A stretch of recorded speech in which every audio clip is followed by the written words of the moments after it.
Magandang araw mga lods. Ayan. Ngayon meron tayong bad news at saka good news mga idol. Ayan.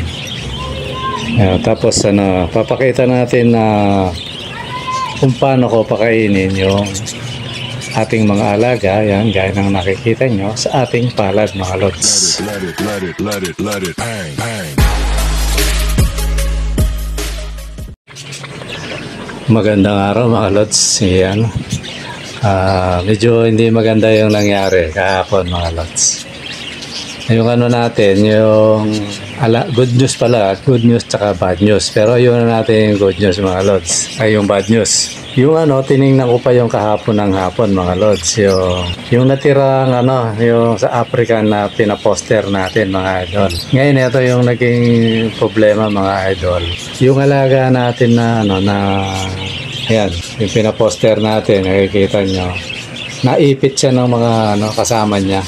Nahanap ko, di ko makita yun. Nadadaganan siya mga lods. Kaya wala pa kasi ako mapagpasahan yan kasi dati inaalis ko. Bala kong alisin yung malalaki kaso wala pa akong mapagpasahan. Totally parang sa pantaha ko na maipit kasi siya yung pinakamaliit. Ayun, hindi nagkabulayan sinabi natin mga lods, nadali. Pero okay lang yon kasi mga lods naman, nagpisaan naman yung ibang parakets pero okay lang. Siguro hindi pa na panahon na magkaroon pa tayo ng alagang na galing sa ating pagpisa. Yung mga alps na yan. Pero wag tayong mawala ng pag-asa mga idol. Tapos yan yung yung pakikita ko kung paano natin pinapakain yung yung mga alaga natin sa sa palad mga lods. Yan mga lods, nakikita nyo. Nilawit ko yung kamay ko sa kulungan. Tapos sinagyan ko ng pagkain. Yan. Nagdadapuan sila mga lods. Yan yung na yan. Madali lang naman gawin yan. Pero kailangan siguruhin nyo na yung cage nyo nasa cage na uling malaki. Kumbaga yan, makawala man, hindi pa rin siya nakakulong pa rin kumbaga. Nandyan ako sa may cage mga lods. Yung may pintuan. Kaya totally nakabukas yung pintuan yan.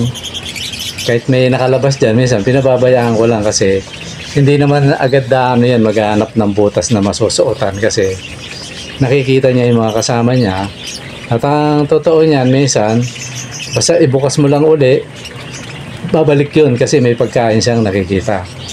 Yan yung dyan mga lods, isang pectus na hindi naman malupit na pectus. Ang lang dyan simple lang. Basta lagi mong mula maliit, hawak-hawakan mo na, kung tansyahin mo lang yung hen kung hindi maselan, at saka walang amoy ang kamay mo. Yun, hanggang sa makalakayan nila, hanggang sa mailagay mo sila dyan sa flying cage. So, sanay sila sa'yo mga lods.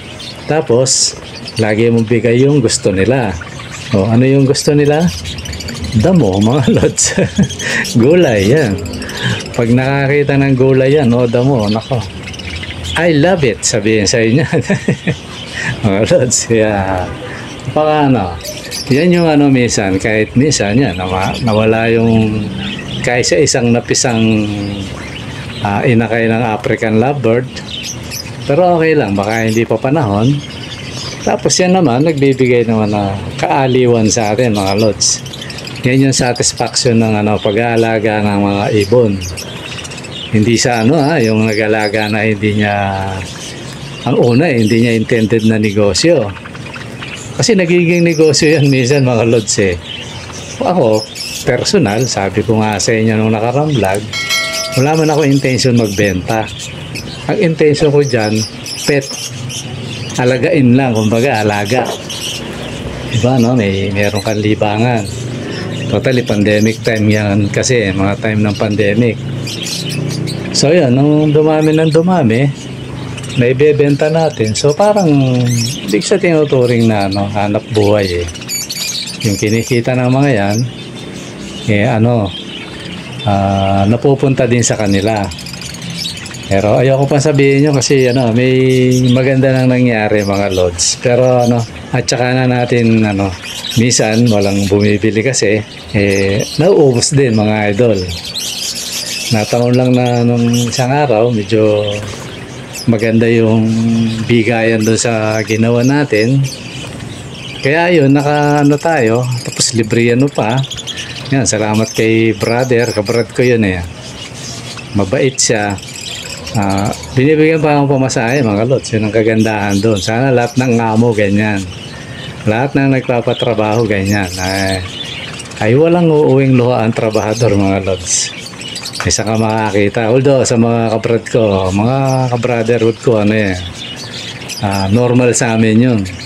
Pero minsan, hindi naman lahat gano'n. Pero karamihan, kung ano yung normal. So, minsan, kagaya nung ginawan ko na yan, siya, binibigyan pa ako ng pamasahe, mga lods. Tinanong niya ako kung magkano yung pamasahe hanggang dun sa amin, hanggang sa kanila. Sobra pa yung binibigay.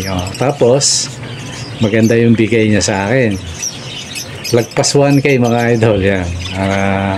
Hindi ako sabihin niya eksakto, lagpas 1K. Lagpas siya, tapos libre merienda pa mga idol. Ikaw pa tatanungin kung ano gusto mo merienda, saan ka pa mga idol. Tapos libre pagkain pa, 2 beses merienda, libre pagkain. Kumakain pa kami sa yung kainan talaga na makakapili ka ng gusto mo.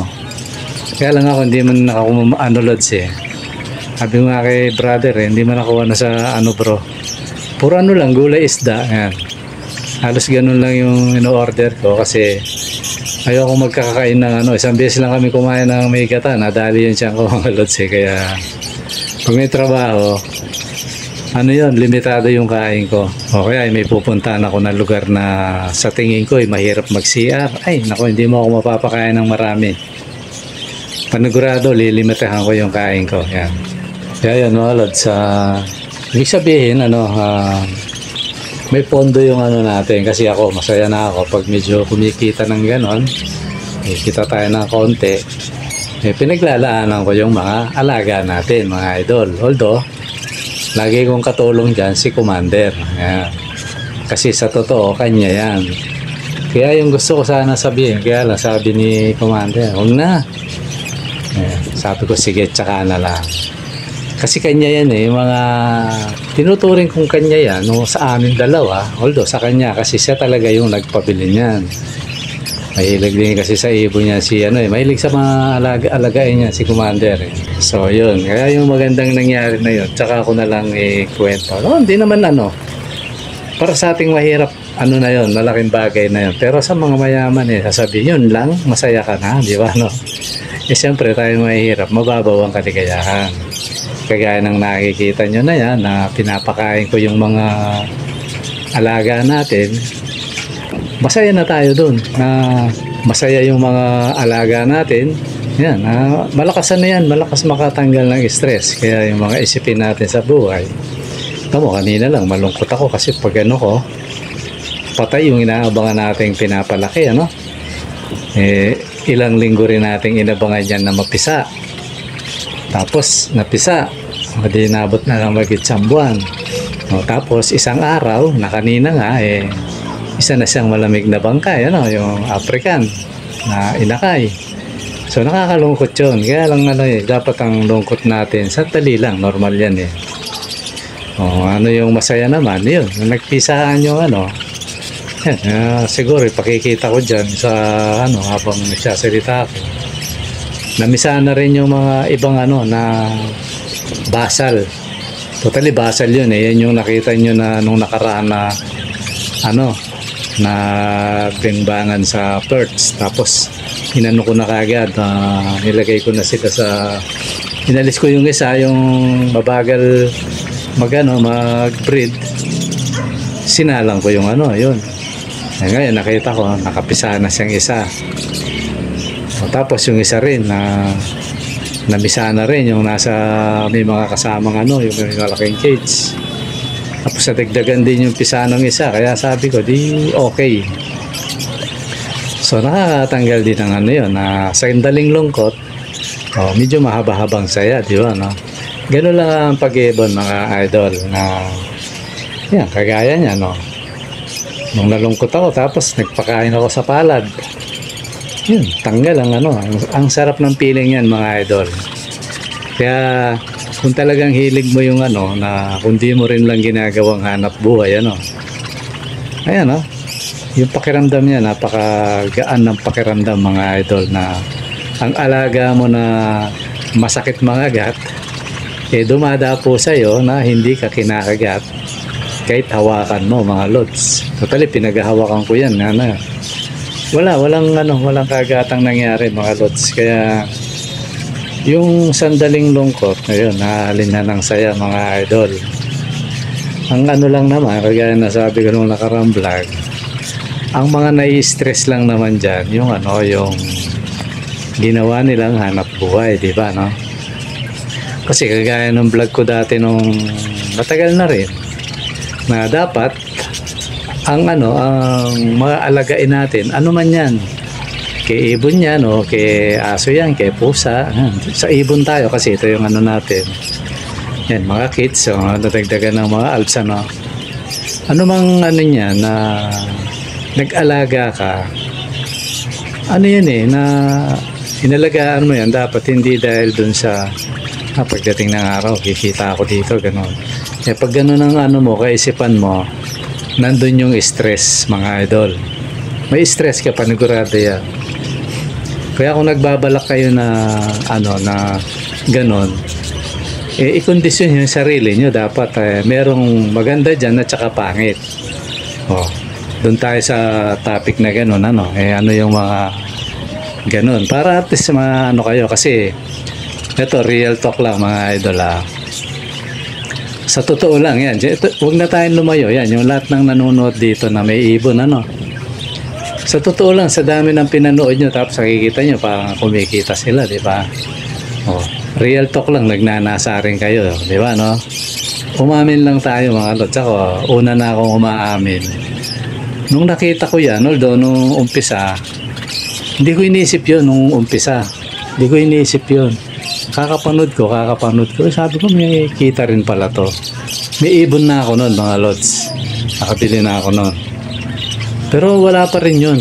Nalaman ko lang na may kita pala doon, lalo na yung napanood ko na nakabili siya ng bahay, kotse, basta mga ano niya, solid naman yung mga ano, na hindi niya alam yung alaga niya, ano,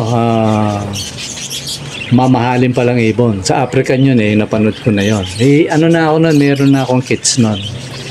Sabi ko may tsamba pala dyan. Sabi ko, ang tawag ko doon tsamba.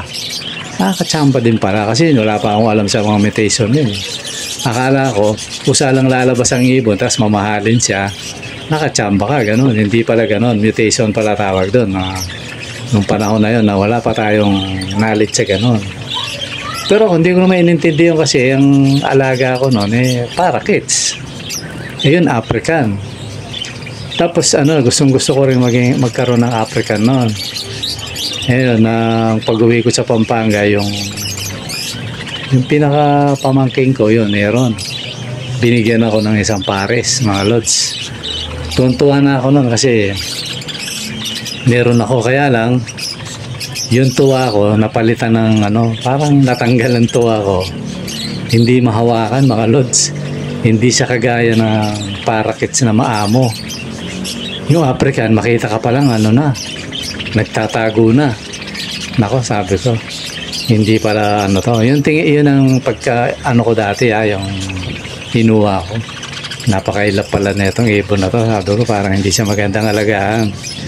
Kaya nun, bagamat nandyan sila, siguro nakikita nyo yung mga ano ko dati na yon, na totally na ipamigay ko na nga yun mga lods na ipamigay ko sa tropa yun, yung kabrad ko din. Kaso binalik din sa akin hanggang sa yung isa namatay, yun, naibalik din sa akin yun. Hindi ko lang kung yung isa yun nandyan pa, isa ano siya talagang mga time na hindi pa, wala talaga. Wala sa loob ko yung mag-alaga pa ng ganyan. Kahit ngayon naman mga idol, tinatry lang natin na malay nyo, makondisyon tayo, diba, no? Ngayon, namatayan pa tayo ng ano, first ano natin yan, first in na kayo, nadali pa. Pero ako naman, okay lang yun kasi normal yun sa mag-ibon. Ang gusto ko lang ipunto sa inyo mga lods, baka mawala tayo sa track, ano. pag nag-alaga tayo ng ibon, dapat yun talagang gusto natin. Gusto nating alagaan, kay kumita ka dyan, kay hindi. Mga lods, sabi nga nung vlogger na napanood ko dati, tagal na yun.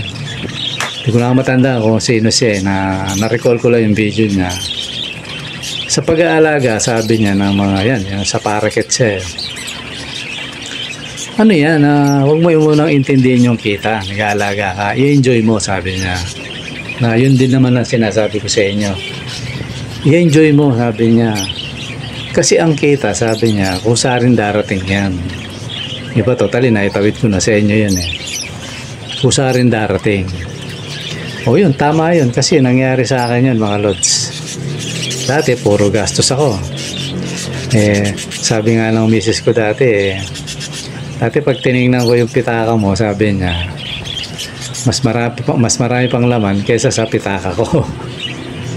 Pero ngayon sabi niya, although hindi naman nawawalan laman yung pitaka ko, kaya lang hindi na ganun.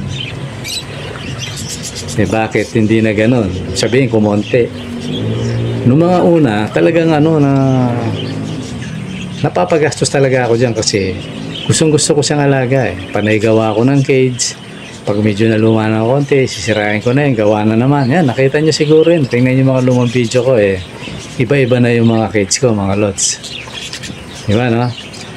So, ibig sabihin, ako talaga, ang intended ko, nag-alaga ako, hindi dahil sa ambala ko pagkakitaan. Diba, no? Kasi ginagastosan ko talaga yan, mga idol. Hanggang sa bumili nga akong cage na ang 1 metro kwadrado ngayon, nasa 430 na yata. Hindi ako nagkakamali, nagtanong ako. 1 metro kwadrado lang yan, mga lods. Na screen. Bumili nga ako, naabot na may 2,000. Mahigit 2,000 yun. Kulang 3,000 yung yung binili ko, tapos sasakay mo pa, service mo pa yan kasi mabigat. Makita nyo, ibig sabihin wala talaga nagagastusan ko yan kasi kikita ko balang araw, gano'n. Hindi, ginagastusan ko yung mga alaga ko kasi gusto ko siya eh. Nag-e-enjoy ako. Dapat ganun din kayo, mga lods. Ngayon, di ba, umamin lang tayo. Pagdating ng araw, gusto rin nating mag-out o kumita.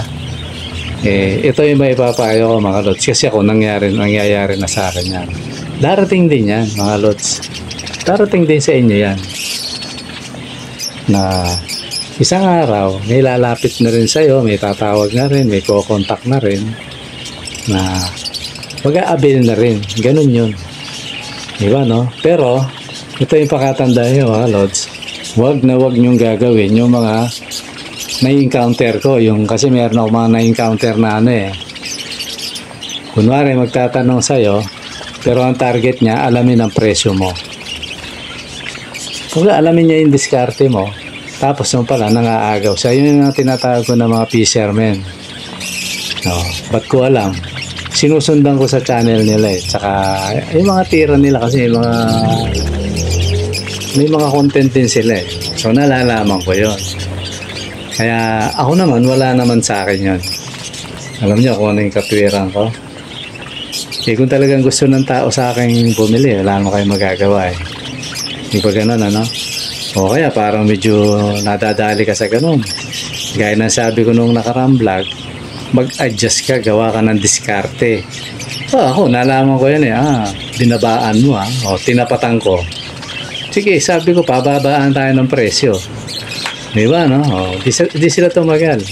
Ayoko lang sabihin dito baka mamaya maging kalabisan, Yung mga content ko, may nakikita ako na aminin man nila hindi, kinokopya nila kasi nakikita nila yung pasok.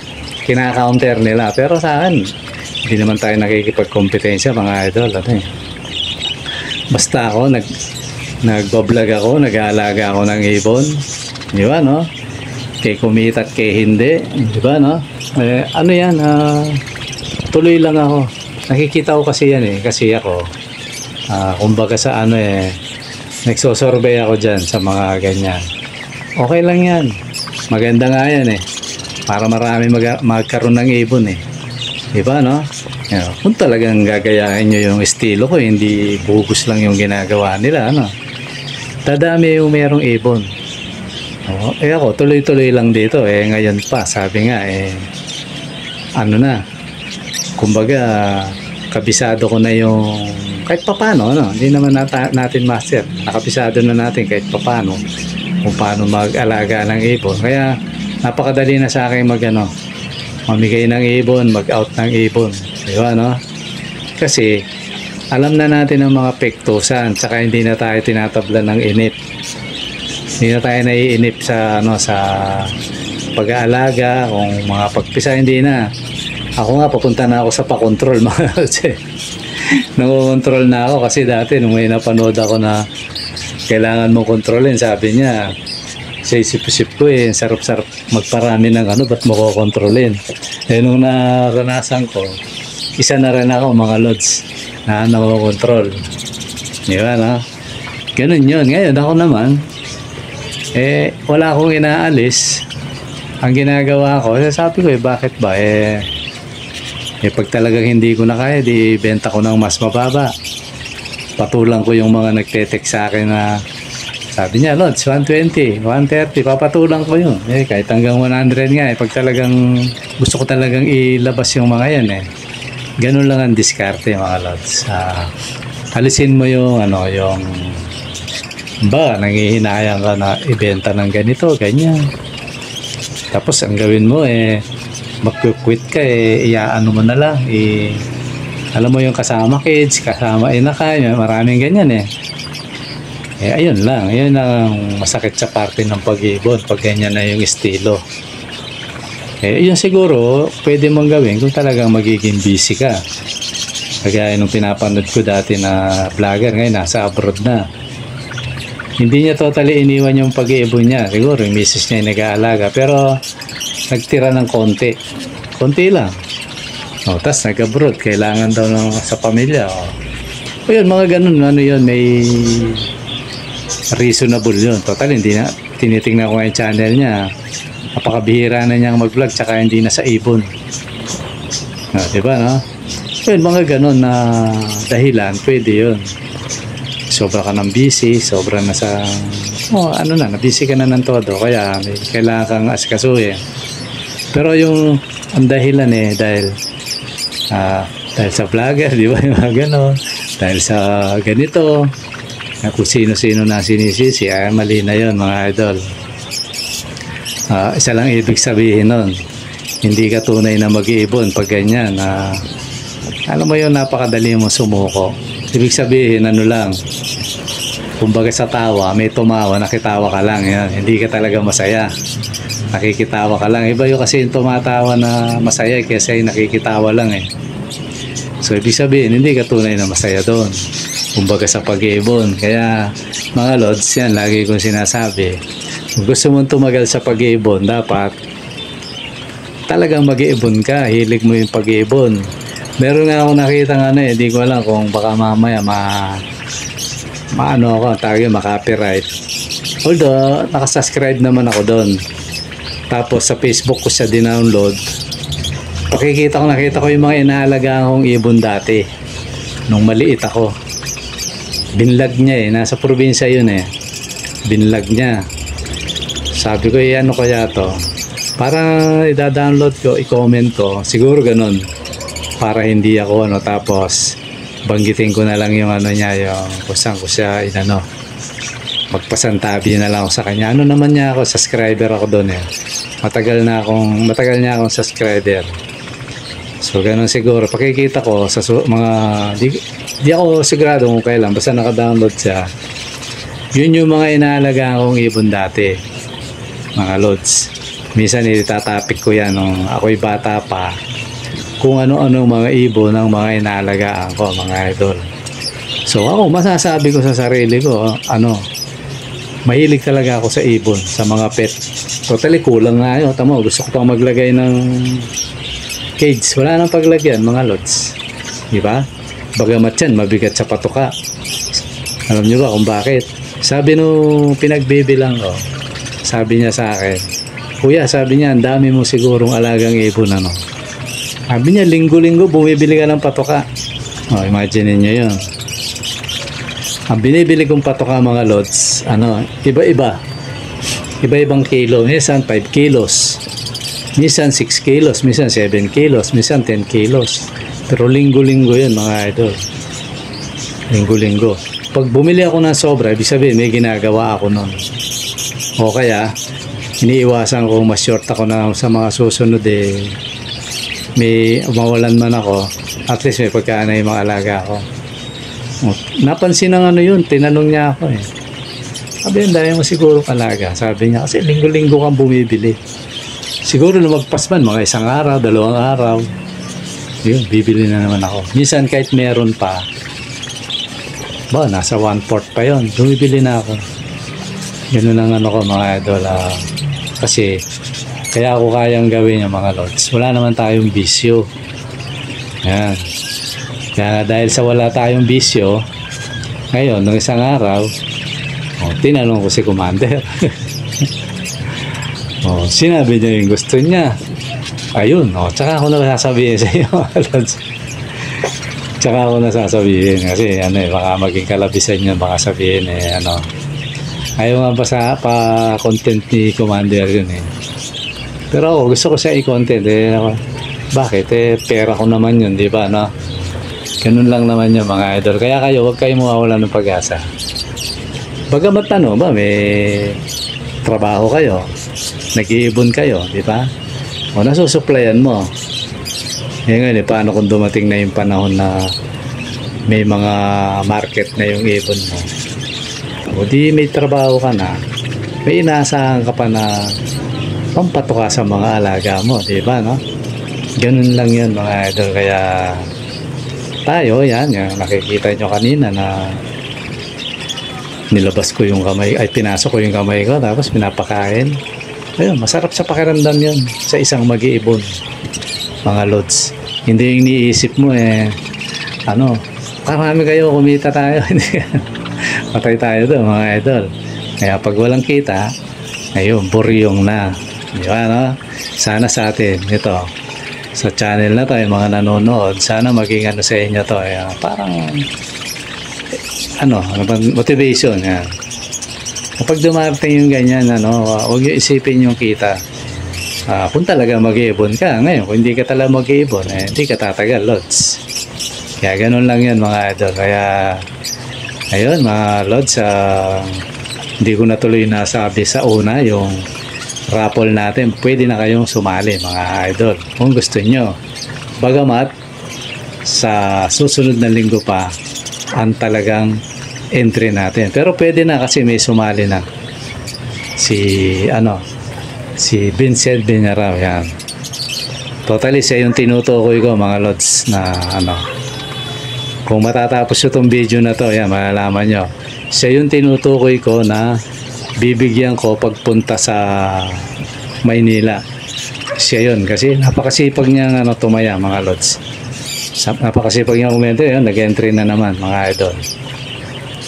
Okay, mga lods, siguro hanggang dito muna at napahaba na yung natin.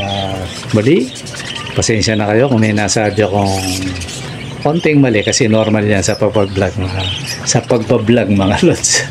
Okay, mga lods, maraming salamat sa panonood. Bye bye.